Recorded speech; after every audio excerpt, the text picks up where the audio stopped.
Hello, everybody. This is Mr. Storm, and this week we're going to talk about brand. Now, the way to build your brand and how to maintain your brand, these are really important concepts that you need to understand as a marketer. Essentially, if you don't have a brand, if you don't have some kind of story to tell your customers about your product, then they won't have any reason to care. So let's talk about brand and position. So the brand. A brand is a name, term, design, symbol, or really any other feature that kind of identifies your product from the other products in the competition. Think about some really highly effective brands that you've lived with your entire life. Coca-Cola, McDonald's. These are brands that if you see those golden arches or you see that specific font and the red, you will know that you're looking at McDonald's or at a Coca-Cola product, right? These brands are so effective, they can even change their logos over time. They can modify things about their brand and still remain recognizable. Brand name. Now, the name of a product is um, usually the name of a product and the name of the brand are somewhat distinct, right? But a brand name is really important because you need to be able to identify with words what your product is. Things like Tesla, right? I know that if I say I'm going to go buy a Tesla, that's the brand name of the company that sells those specific cars. Now, I might be getting a specific model of product from that company, but Tesla is the brand name. So it's the name given by a marketer to a product or an entire range of products. And these are usually trademarks. So, and think about brands that actually the brand name itself becomes synonymous with the entire range of products or even competitors in the same marketplace, right? Um, if I say I'm going to go get a Coke, in some parts of the country, that could mean I'm going to get a Coke, I'm going to get a Pepsi, I'm going to get a Dr. Pepper, maybe a Mountain Dew. Some people refer to the entire product of the range of products within soft drinks as a Coke, so So the brand mark or logo, this is the visually identifiable parts of your brand. The Nike swish, the Twitter, bird. The brand marker logo is very, very important when you're establishing your brand. You need to find a logo or create a logo that is unique. It's spottable, like someone can see it and know exactly what company that logo goes to. It needs to be eye-catching. It needs to be simple, right? We want simple logos that can be reproducible, meaning someone else could draw your logo if they want, right? I spent a good part of my time in junior high doodling in notebooks, drawing logos for like the Wu-Tang Clan or logos for products that I really liked. Just doodling because I knew what they were, I could reproduce them, and I was just mindlessly trying to do something to keep my mind occupied. Um, a lot of people do that. If your logo is doodleable, if someone could sit down and draw your logo, then you've probably made an effective one. Generic brands. These are the knockoff brands, the store brands, for usually for food. When you go to the grocery store, you'll see like Western Family or Great Value. These are knockoff brands. Now, these brands are they have a benefit because they can produce generally almost the exact same product as the name brand products, such as the cereal and stuff like that. They can produce almost the exact replica of that product and reduce the amount of cost. And what these brands do is they latch themselves onto the marketing efforts and goodwill put forward by those big companies, and they kind of use that to their advantage. They don't have to market themselves. You've never seen an advertisement for a Western Family product, right? Because what they do is they just kind of latch on to the customer's excitement about the bigger brand, and then they see, oh, this one's cheaper and it's basically the same thing, so I'm going to buy that. Brand recognition. Your brand needs to be instantly recognizable, right? If someone can see your logo or hear your name, they need to know what your company does, what that product is, how much it costs, everything. They need to be able to see your brand in everything you do, not just in your advertisements, but in your communications with customers, in your packaging, um, everything. Brand prefer- brand preference. I don't know why that was hard to say. brand pref brand preference is the measurement of loyalty that someone has to a specific brand, right? I've seen this a lot with soft drink companies. Some people they will not drink anything other than their preferred soft drink. I only drink Dr. Pepper. Don't give me anything else but Dr. Pepper. Some people will only drink specific brands of soft drinks. And there's a certain amount of brand loyalty in really every range of products out there. Some people are brand loyal to the video game consoles they play on. Some people are brand loyal to the types of clothes they wear or the companies they buy from for clothes. Some people are brand loyal for fast food or, supermarket chains or really anything, right? Brand loyalty and brand preference are super important. And if you can establish a brand preference among a significant portion of your customer base, then you're golden. Private or store brand. These are a lot like the generic brands that you'll see, but these are usually owned by the store themselves, and they're only sold in that specific store. For example, Great Value is owned by the Walmart company, so you'll only see Great Value products in Walmart stores or Walmart affiliated stores. And usually the prices are way, way lower on these as well because, again, they don't spend a lot of money for marketing. Licensing. Oh, licensing is great. Licensing agreements are agreements between two companies to use other companies' brands to sell their own products. For example, Legos. Lego is perfect with this, right? Lego is a product, but they use brand licensing from other brands that are popular, like movies and video games, to create, the Lego kits and sell those, right? Lego doesn't own Back to the Future, but they have a licensing agreement with the company that owns Back to the Future to use that brand to sell their own products. Um, so licensing agreements are great. So the process of creating and managing contracts between the owner of a brand and a company or individual who wants to use the brand um, is called brand licensing. And these can extend for a certain amount of time. They could be indefinite. There can be an exchange of money or preferential treatment or whatever. I mean, however you want to structure your brand licensing agreement. Um, uh, the sky's the limit on these. One of the most popular forms of this is product placement in films. Big Hollywood films, they'll have a product that is prominently displayed during the movie, and usually the company will pay money to the production team or to the studio for that possibility. I've seen, huge billboards in the backgrounds of movies that, advertise products, and I'm like, yep, they paid money for that. See it in TV shows as well when characters are driving in a car and they're focusing on the logo of the car and they're using the touch screen in the car and making comments about how effective and efficient it is and blah blah blah blah blah and trying to awkwardly shoehorn it into the dialogue. That's a product placement deal between the car company and the television studio.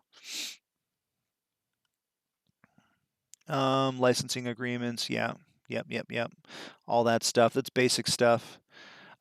Okay, so let's talk about what makes a brand stand out because this is the fun part, right? This is when we actually get to compare brands and figure out what makes them work and what doesn't. So, let's talk about good brand images. So, a good brand image should be easy to read, pronounce, and remember, right? If your product name is too difficult to pronounce, or if if I can read it, but I'm not quite sure how to pronounce it, and so when I say it and other people are familiar, they might laugh at me because I'm pronouncing it wrong. That's a bad sign. You do not want that. You want something very simple like Joy or Raid or McDonald's, Coca-Cola. Like these are easy to pronounce, easy to remember. They're distinctive. They can change through time. You definitely don't want, or they're adaptable so that they don't have to change through time. You want something that can last a long time. You don't want to pick uh, a you don't want to link your brand to a specific attitude of a time frame. For instance, if I made a political reference in my branding, um, well, politics changes and it grows and it changes over time, and so my political reference um, might not make sense 10 years from now. So I'd have to modify my brand in order to keep it relevant. So, brands make buying choices easier, okay? And they offer instant recognition and identification of your products. And if you have a healthy brand, then you'll be able to easily spot the products, or customers can easily spot your products. So, let's talk about the psychology of customers. There are a lot of different things that affect what a customer will buy and why. So this is a big field of study, and as with anything to do with psychology and social science, this is based on you know data, but there's always room for error within the data, right? So, and there's some interpretation involved. So you may not agree with some of these, but this is just analyzing the data that we have available. Let's take a look at some of this stuff.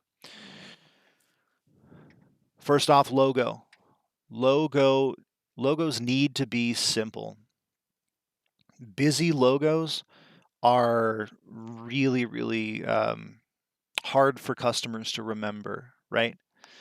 And they're hard for customers to draw, they're hard for customers to recall. You want a simple logo, as simple as possible. You can modify. So this logo here, the Apple logo, the plain black logo, this is great. You can put this on anything. You can put it on T-shirts, stickers, hats, whatever you want. This logo here, it's the same logo, it's just a little bit more colorful. This is still simple. Okay, this is still simple. But the reason why you want a simple logo, one of the big reasons, is so that you can modify it in certain ways to change your brand based on the marketing strategy you're using at the time. Slogans. Slogans are helpful because they allow you to further identify your brand in just a few short words. Usually, slogans can be catchphrases, jingles, mottos of your company. Anytime anyone says "just do it," you immediately think Nike, and that's the kind of recognition you want with a slogan, right? So great slogans are identifiable, they're memorable, they're beneficial to the brand, meaning it doesn't take away from the message of the brand. Differentiation, meaning that it can be interpreted in many different ways in different contexts, and they're also very simple, right? You don't want something that's too complicated. Color. Color is huge when it comes to developing logos and developing a brand of the company. Now, picking a good color scheme that matches the tone and the message that you're trying to send, the story you're trying to tell about your company, is crucial. You have to make sure you pick the proper or something that matches what you're trying to convey, right? And so, um, there are different color schemes that match with different styles, and let's talk about some of those here. Red. Red is a common color used in a lot of branding. It's very powerful. Okay, it jumps out at you. Um, Red can also mean craving and stimulate your mind and start thinking about food.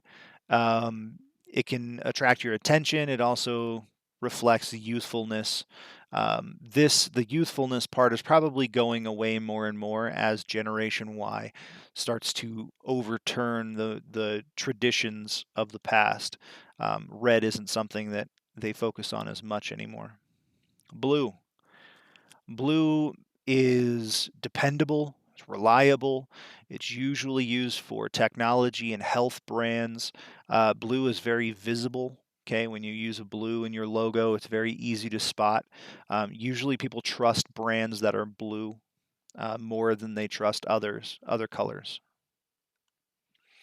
Green. Green is usually associated with like health and prosperity and growth and peace and serenity, nature, things like that. It can also be associated with wealth as well. And so if you are trying to demonstrate that you are environmentally conscious or naturalistic kind of brand, you might want to use green. And you can even use green. Some companies will use certain psychological tricks in their branding to try to give people the impression that they're something that they're not, right? BP is an oil company who, has a track record of pretty horrible natural or horrible environmental disasters, but they use green in their logos, and all their branding is trying to be about, they try to say that we're natural and we're environmentalists and stuff like that to try to soften their image a little bit. Yellow. Yellow is about energy. Yellow is about movement and optimism, and usually it's for younger viewers. And you want trying to draw attention to your brand with bright and flashy colors. Black.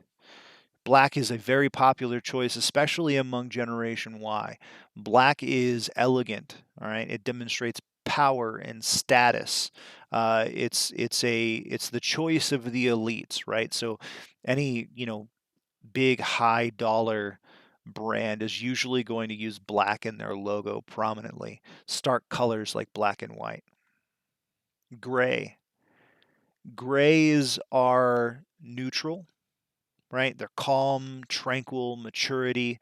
Gray brands usually are more applicable to baby boomers and older folks, people who are more getting closer to retirement age. So let's talk about lighting. You want your brand to be lit well. If you want to focus on a warmer, optimistic, or more positive brand, you can reduce the contrast, reduce the brightness on logos if you want to do the opposite. If you want it to feel more serious, more morose, more introspective. So with dimmer lights, you have colder, calmer, you know, that kind of attitude. Emotions. People buy products based on their emotions, right? We like to think that we are logical creatures who evaluate every single choice we make, but it's just simply not true, right?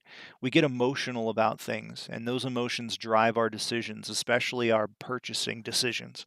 Um, it's really important that you invoke the correct emotion in your brand. You don't want people coming away from your advertising efforts thinking that your company is on a different emotional scheme than you intend, right?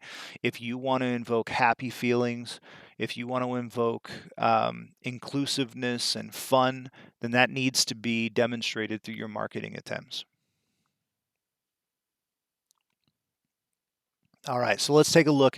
We're going to have some fun here, and we're going to take a look at some famous logos, and we're going to look at some things that are hidden in them that kind of psychologically send messages to customers. Notice I didn't say subliminally, right? Because subliminal messages, that's actually not a thing. There's no research that backs that up. But people will pick up on certain hints in images that will then kind of make them think subtly a specific way. So let's look at hidden famous or hidden images. So in FedEx, notice that there's an arrow right here in between the E and the X, right? That indicates movement. FedEx has arrows in a lot of their branding and logo, so that may be intentional. It's probably intentional, but either way, it's hard not to notice that arrow when you're looking at the FedEx logo. Tostitos, right here. This is absolutely intentional. The T's and the I make up two people sharing a chip over a bowl of salsa, right? That's pretty awesome. That's pretty cool, using the words to generate a picture. That's a feeling of, togetherness and friends, and I'm at a party, and, these chips are, when I think this is how effective this stuff is, right? When I think, hey, I'm going to a party and I need to bring something, chips and salsa, that's a pretty good plan. That's a pretty good thing to think, right? And this logo is demonstrating that. Tour de France. This is perfect because this, first of all, the font here is fantastic, and the font serves the overall message. The OUR makes up a bike rider, a cyclist right here, right? That's pretty great. Amazon. Now, there are a couple things going on with this Amazon logo. First of all, the smile, obviously, it's invoking happiness. You're going to be happy if you buy products from here. But it also means we have everything from A to Z, which is pretty cool. Hersheys Kisses. Take a look here. We have a sideways Hershey's Kiss right here inside the logo. Just the way the fonts is established, but if you look, they filled that in on purpose, right? They could have left that area blank in the logo, but they definitely didn't, and it looks exactly like a Hershey's Kiss. Toblerone. There is a bear in the mountain in the Toblerone logo, right? And Bern, Switzerland, there the place where Toblerone chocolate bars are made, their symbol is a bear, and so they're kind of using their cultural heritage here in the logo. Baskin Robbins, this is one of my favorites because, first of all, the colors are fantastic and the logo is instantly recognizable, but also they've used they're hinting at their catchphrase in the logo itself, right? 31 Baskin Robbins, 31 flavors. That's their catchphrase. That's pretty great. I love it. Here's the Pittsburgh Zoo. And here they've used this negative space, this white space, to make the face of an ape. Looks like a gorilla and a lion. That's pretty cool. Goodwill. So the G in Goodwill is a smiley face. That's awesome. This one's cool. It's the Milwaukee Brewers logo. There's the M and the B, and it forms a baseball mitt.